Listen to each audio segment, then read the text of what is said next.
Ouvintes da Rádio Planetário, estamos em mais uma pauta para falar sobre saúde. Nessa nossa semana aqui na Rádio Planetário, Semana da Saúde, entrevistamos vários profissionais na área da saúde e um profissional tem que ser um profissional do coração, obviamente, um profissional que fala sobre o nosso motor propulsor do nosso corpo, que é o coração. Aqui comigo o cardiologista, o Dr. Rogério Carletti, para trocar uma ideia conosco hoje aqui sobre o aumento dos casos de infarto justamente em pessoas aí pós-pandemia. O pessoal ficou mais sedentário, ou o pessoal começou a tomar medicamentos para academia. Eu sei, tem um monte de situações aí em que aumentou esses números. Doutor Rogério, muito obrigado pela tua participação conosco aqui na Rádio Planetário para falar sobre um tema que é de extrema importância. Afinal de contas, temos um coração e esse coração precisa estar 100% saudável para que a gente tenha um dia, uma qualidade de vida muito melhor.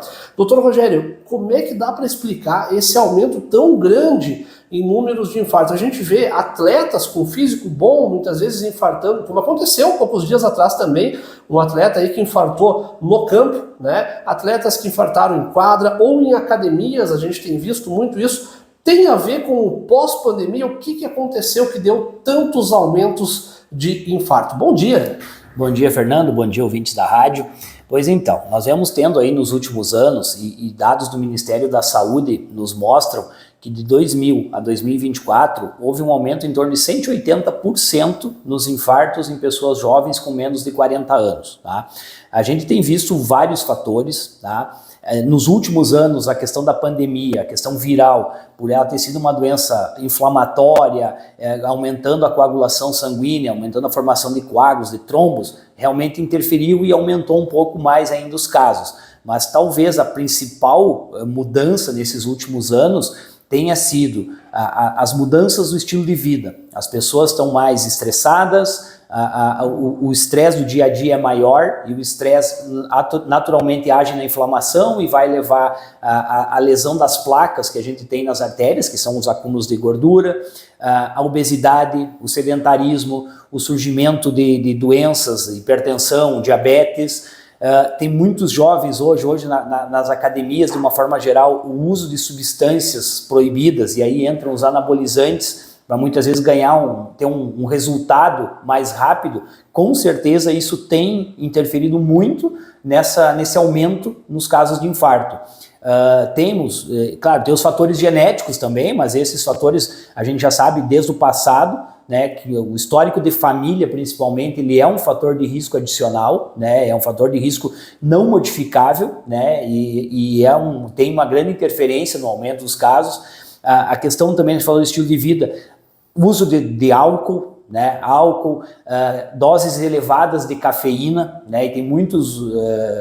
não são atletas, mas são pessoas que vão para uma academia e antes do exercício tentam potencializar o efeito com aquela impressão que usar a cafeína, um estimulante, vai melhorar o rendimento e muitas vezes está causando um aumento de risco. Então são vários fatores hoje que estão agindo nesse aumento dos casos. Quando se fala em pandemia da Covid-19, foi uma realidade que a gente teve, né? A gente passou aí por um problema a nível de mundo.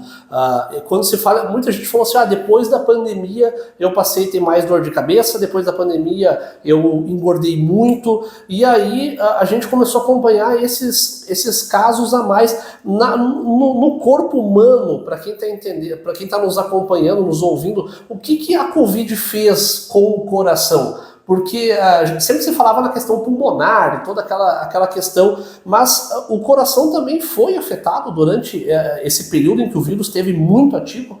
Com certeza. Então o que acontece? A Covid-19, os primeiros surtos lá em 2020 e 2021, que foram o período mais letal ali da doença, ela afetava primeiramente o pulmão, né, provocando um processo inflamatório muito intenso, né? E esse processo inflamatório naturalmente aumentava muito o trabalho cardíaco, né, para suprir essa baixa demanda de oxigênio, porque como o pulmão estava inflamado, tinha uma circulação menor de oxigênio, o trabalho cardíaco acabava aumentando. Junto com isso, a Covid tem esse fator protrombótico, de formação de coágulos. Então isso tudo contribuiu para esse aumento. Aí pessoas que já tinham muitas vezes uma patologia pré-existente, e a patologia é o quê? Tinha um depósito de gordura lá na artéria, e muitas vezes um depósito de gordura pequeno, 40%, 50%, mas por esse trabalho aumentado, por esses fatores pró-inflamatórios, tinha muitas vezes uma ruptura, uma lesão dessa placa, soltando fragmentos, e esses fragmentos formam um trombo, né, um coágulo que vai entupindo a artéria coronária, a artéria cardíaca, e levando ao infarto. Tivemos outros fatores de doenças associadas ao Covid que agiram no músculo cardíaco, as miocardites, que é uma inflamação do músculo cardíaco e que muitas pessoas ficaram com sequelas, com perda de força do coração também a posterior, né? Mas essa questão do infarto teve muita relação com o processo inflamatório que o Covid veio a provocar. Quando se fala também em academia, né, você comentou sobre a questão de tomar substâncias, né? Eu fiz uma boa pesquisa antes de a gente conversar, várias substâncias que são utilizadas por jovens, como Decadurabolin, Durateston, Deposteron, Hemogenin, são medicamentos aí que são para outras coisas, mas que o pessoal acaba utilizando, fazendo o que chamam de ciclo, né? Montando ali uma espécie de ciclo para treino. O aumento elevado de testosterona, porque o corpo produz um número X, né? Esse aumento elevado de testosterona no homem pode causar um infarto, e também, né, associado a isso, a gente tem a questão da mulher, né, que passou a também tomar, de certa forma, testosterona para adquirir um pouco mais de músculo, queimar mais gordura. Esse aumento elevado de testosterona na corrente sanguínea pode ocasionar um infarto? Então, vamos gostar da questão da mulher. Então, a mulher, naturalmente, pela questão hormonal, até os 45, 50 anos, na fase reprodutiva, até que ela chegue no período da menopausa, ela tem uma certa proteção por essa questão hormonal no risco de infarto. Ela é uma redução, uma diminuição. O nível de testosterona da mulher, ele é muito baixo, né? Então, a mulher, teoricamente, não tem testosterona. A reposição de testosterona pela mulher, e o objetivo básico da testosterona é ganhar força, ganhar massa muscular mais rápido, mas esse músculo que hipertrofia, ele hipertrofia também o coração. Uhum. Então, junto com isso, então, o uso da substância, do anabolizante, que a gente usa a testosterona, no caso mais comumente da mulher, a oxinandrolona também, que é mais comumente usado em comprimido, ele vai aumentar o risco da formação dos trombos, dos coágulos, e também pode hipertrofiar o músculo cardíaco. Então vai levar a uma disfunção desse músculo, levando a insuficiência cardíaca muitas vezes, e vai aumentar o risco cardíaco. Na questão, a gente comentou do uso já entre todas as homens e mulheres, então assim, tu vai para uma academia, que é para melhorar o teu estilo de vida e para diminuir um risco cardíaco, mas aí tu quer acelerar isso e tu acaba usando essas substâncias. Por exemplo, você falou do nível de testosterona.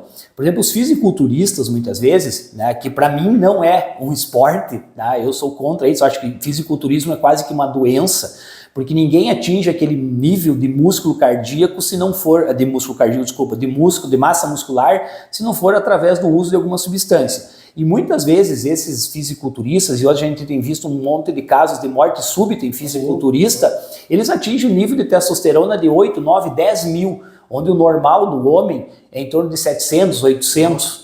Então você chega a ser 10 vezes maior. Então o músculo cardíaco ele vai ser hipertrofiado também. O problema do músculo cardíaco, que após ocorrer a hipertrofia, ele não vai voltar. Ele não pode parar. Tu para o uso da substância, ele não regenera. Então o que tu lesou.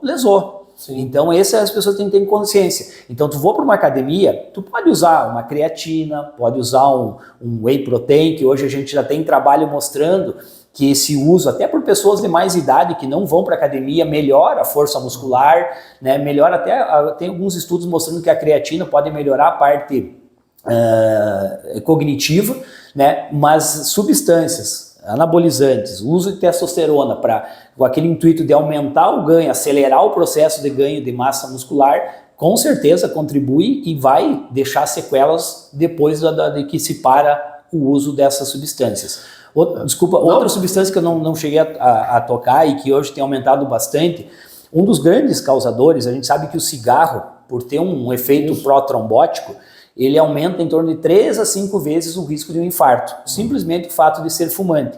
E hoje, no nosso meio, os jovens, a gente tem uma associação muito grande dos destilados, né, das vodkas, uísque, na mistura com energético, e aí entra os vape, né, o cigarro eletrônico. Né? E o cigarro eletrônico hoje já se sabe que o potencial de dependência e os efeitos deletérios para o organismo são muito maiores que o cigarro convencional, pelo número de substâncias que tem no vape lá. Então, assim, o ideal, né, é restringir ao máximo possível o uso dessa substância. Até essa questão dos vapes, né, que o pessoal chama às vezes, vou fumar um pendrive, né? Pendrive. Inclusive está sendo proibido no Brasil em muitos lugares, justamente porque a gente vê, por exemplo, uma carteira de cigarro, tu tem ali toda a informação do Ministério da Saúde, e esses normalmente são importados, né? Vêm de fora, então quer dizer, não há um controle eficaz. E essa questão a gente tem visto muito, cada vez, o jovem fumando mais cedo. Né? Adolescentes que você já vê com cigarro ou com vape, quer dizer, o uso dessa nicotina desenfreada vai ocasionar problemas futuros. O problema do vape é que ele não tem só nicotina, tem várias substâncias com potencial de dependência muito grande.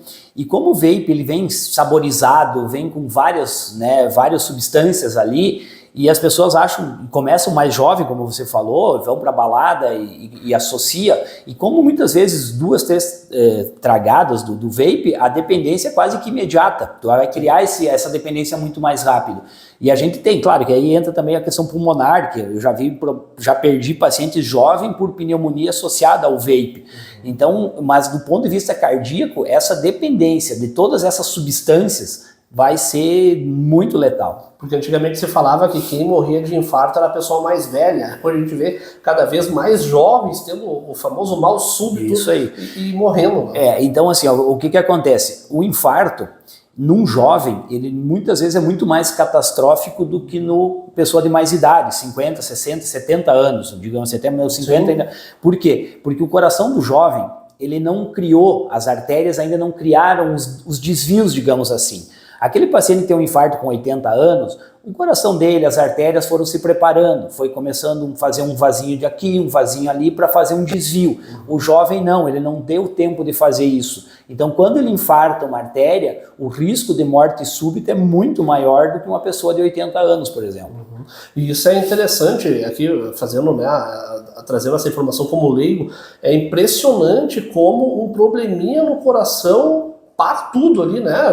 Eu vi esse fim de semana um vídeo do rapaz numa corrida, né? E, inclusive em Porto Alegre, a gente teve há um mês atrás, na corrida que foi feita a rústica, um jovem, inclusive não fumava, uma coisa impressionante, né? Uma pessoa que tinha uma vida muito saudável, morreu ali, caiu. Então, assim, a questão da morte súbita, e aí, então, assim, até os 35 anos, 30, 35 anos, a causa mais comum de morte súbita são as doenças genéticas, né? Doenças que já pré-existiam, né, no músculo cardíaco ou que foram adquiridas, e aí entra também a questão da Covid, e que levam a uma morte súbita no esporte. A partir dos 35 anos, a causa mais comum se torna o infarto. Você falou do atleta que teve na rústica, agora acho que foi no segundo terça-feira aqui em Itapejara, um cara de 44 anos, estava jogando um futsal ali, teve morte súbita na quadra, e cada vez mais, a gente vê em atletas de alto rendimento, como aconteceu ano passado, acho que foi com um jogador lá no Morumbi também. Então, assim, isso são doenças, muitas vezes, que vão desencadear arritmias e vão levar à morte súbita. Então, em atletas de alto rendimento, e aí a gente não sabe se usar para alguma substância ou não, né? Mas de atletas de alto rendimento que têm morte súbita em jovens, a causa mais comum são doenças associadas ao músculo cardíaco que desencadeiam arritmias. E acima desses 35 anos aí entram a questão do infarto como a causa mais prevalente. Para quem está nos ouvindo agora e ficou preocupado, será que eu fiquei com alguma sequela da Covid? Será que eu tenho algum problema genético? Porque o brasileiro ele deixa tudo para a última hora, ele só vai procurar um cardiologista quando ele realmente está mal. Mas para quem está nos acompanhando, e muito se fala em check-up, né? Eu vou verificar minha saúde, vou fazer todos os exames, eu quero fazer uma consulta com justamente o Dr. Rogério, eu quero saber se eu estou bem de saúde, como é que faz, porque é feito um exame, como é que é avaliado isso? Porque muita gente não sabe, é a primeira vez que vai ter essa preocupação. Quero ver se o meu coração está bom. Então, pelas diretrizes brasileiras que a gente tem, até de medicina do esporte, hoje em dia tudo guiado, Em pacientes jovens, se recomenda, primeiro, uma boa conversa com o médico, um bom histórico de família, para saber se tem algum histórico pré-existente de morte súbita, de infarto, alguma patologia prévia. E eles recomendam para todo mundo de rotina um eletrocardiograma e essa avaliação básica. E a partir daí tu definir, mas o que eu tenho recomendado? Então assim, pacientes jovens com histórico de família, 30 anos, começar um check-up geral, tá? E aí o médico vai avaliar os exames. Paciente que, mesmo não tendo histórico de família, vai para uma academia, tá sedentário, vai começar uma atividade física regular, 2, 3 vezes por semana, vai começar a fazer um treino e tal.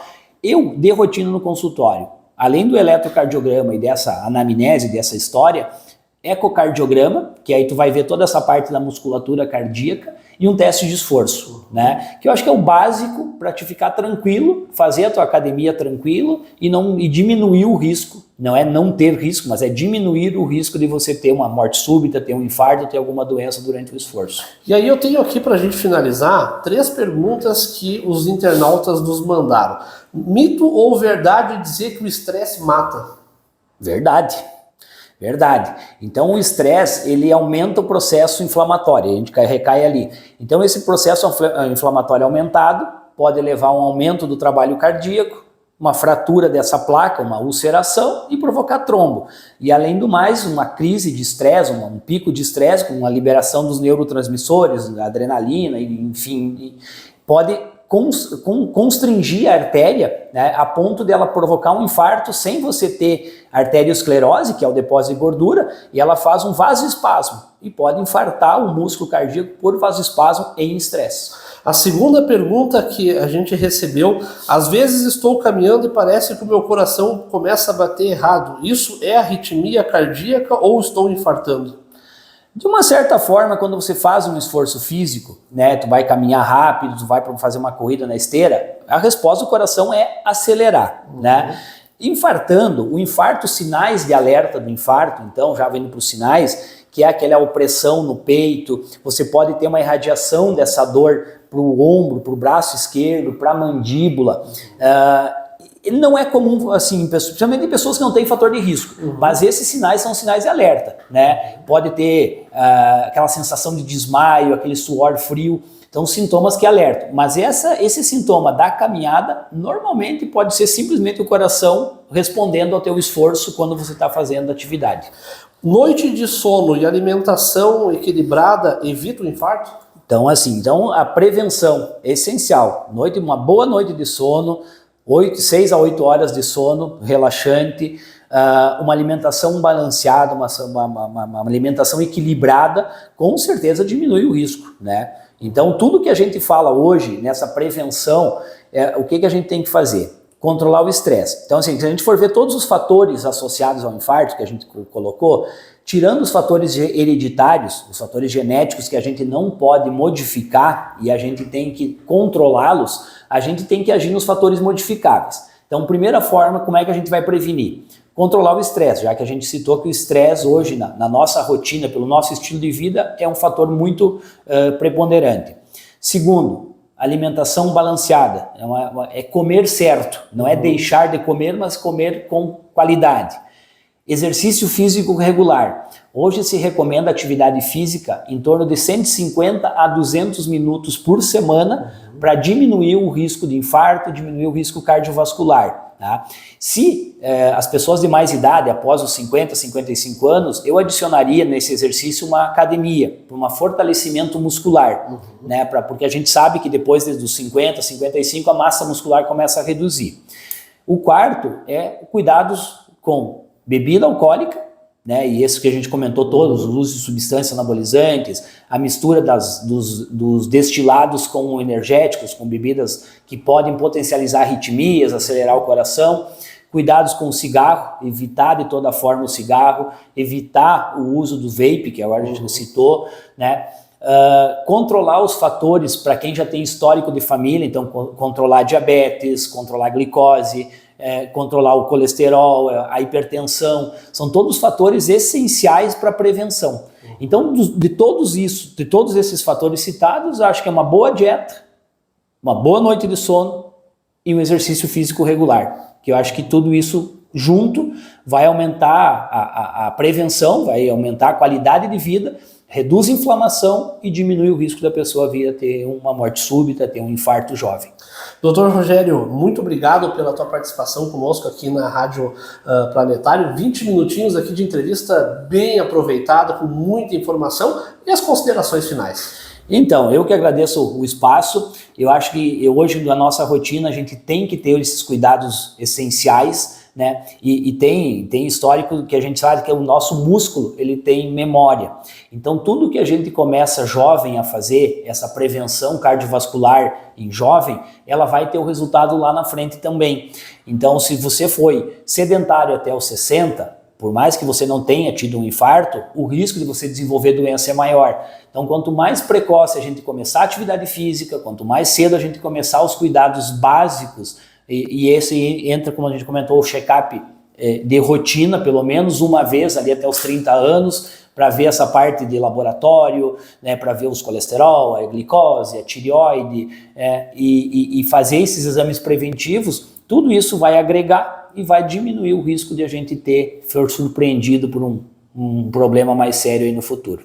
Tá certo, tá aqui então a nossa entrevista especial falando muito sobre saúde. Conversamos aqui com o Dr. Rogério Carletti e até inclusive para quem quiser fazer uma consulta com o senhor, aproveitar aqui e fazer essa chamada. É o centro aqui de Espumoso. Isso aí, né? Aqui no Centro Clínico Bacim, trabalha eu, o Dr. René Bacim, e aqui em frente ao Banco do Brasil. Quem precisar de uma conversa, fazer alguns exames, a gente está sempre à disposição. Exatamente, não deixe para a última hora, não vai esperar começar a passar mal aí para fazer o teu check-up. Eu volto para a nossa redação jornalística, Fernando Cooper, jornalista para os ouvintes da Rádio Planetário.